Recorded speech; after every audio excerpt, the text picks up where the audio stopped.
date of August 6, 2025 in the town of Rehoboth, been charged with murder, assault and battery on a pregnant victim, aggravated intimidation of a witness, juror, police, or court official, and assault and battery on a family or household member. A not guilty will enter. You have the right to an attorney. Would you like to sign a waiver and represent yourself, retain private counsel, or see whether you qualify for court appointed, sir?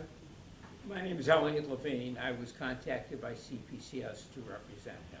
Right. We'll appoint Attorney Levine to represent Mr. Groom. Commonwealth. Good morning, Your Honor. Jason Mohan for the Commonwealth. Based on the charge of murder, the Commonwealth is asking that Your Honor hold the defendant without bail. This incident stems from the recovery of a body last evening. The incident started on August 8th when this defendant, Gregory Groom, contacted the Rehoboth Police Department to indicate that his ex-girlfriend, identified as 18-year-old Kylee Monteiro, was missing. Mr. Groom reported that Ms. Monteiro was at his house, that she was looking for a place to stay. They got into an argument, and that she ultimately left his residence walking down the driveway, and she hadn't been seen or heard from since. Ms. Monteiro was known to be very active on social media, and he hadn't heard from her, neither had her friends or family, on any social media in the following days. When Mr. Groom reported her missing, Rehoboth police responded to the scene and took a report, and then began an investigation. In the upcoming days, when Ms. Monteiro failed to update any of her social media accounts, the police began to continue with their investigation and ultimately brought Mr. Groom in for an interview. Mr. Groom reported that Ms. Monteiro was approximately 11 weeks pregnant, and she told him that he was the father of the baby, that on August 6th, she had left a residential program and took a ride share to his house. She was looking to stay with him, and an argument ensued about whether or not he would allow her to stay on his property. When the police began to question him and other family members, they learned from Ms. Monteiro's sister that on August 6th, when she had arrived at his house, that there was an altercation between Mr. Groom and Ms. Monteiro. Ms. Monteiro texted a sister that he threw me on the ground and pulled my hair and strangled me. My phone is at 4%, and if I die, it was Greg. Family members then tried to communicate with Ms. Monteiro and get her to a place of safety, and she didn't respond right away. Ultimately, there was a response from her device that indicated she was attempting to continue to stay at Mr. Groom's residence.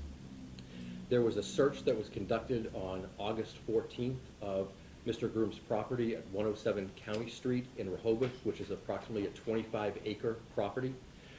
That search involved members of the State Police CERT team, the Air Wing, divers, cadaver dogs, and nothing of significance was found during that search.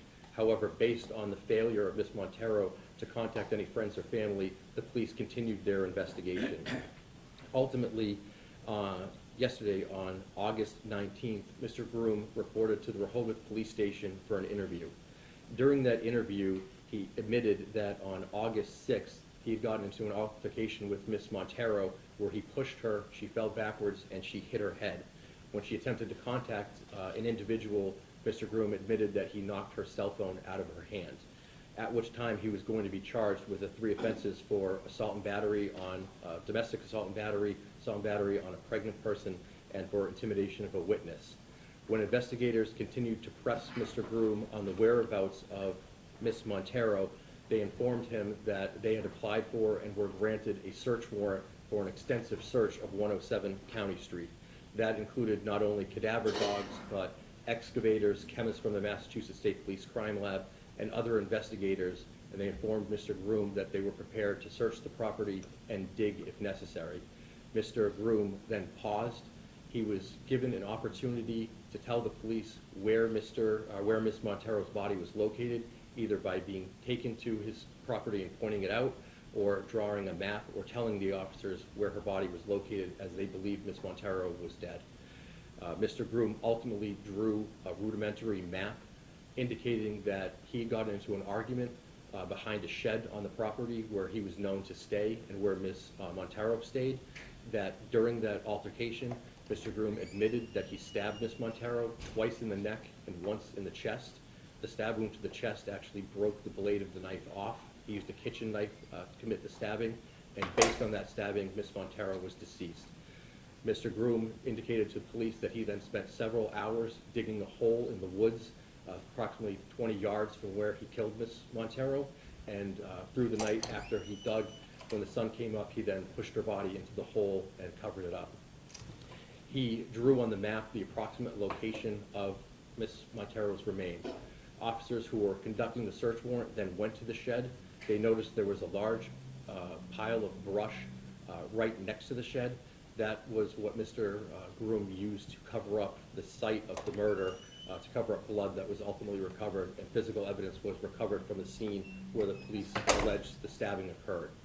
About 20 yards away in the woods, there was another large pile of brush with feet upon feet of trees, cut down trees that were piled up.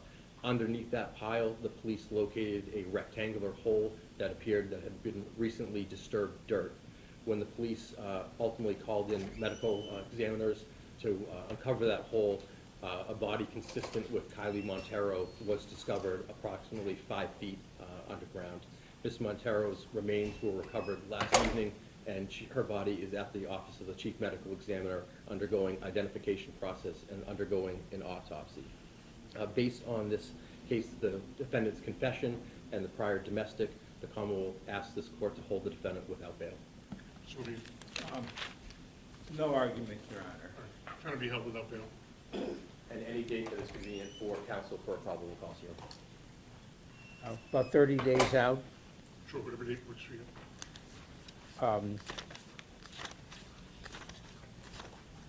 How about September,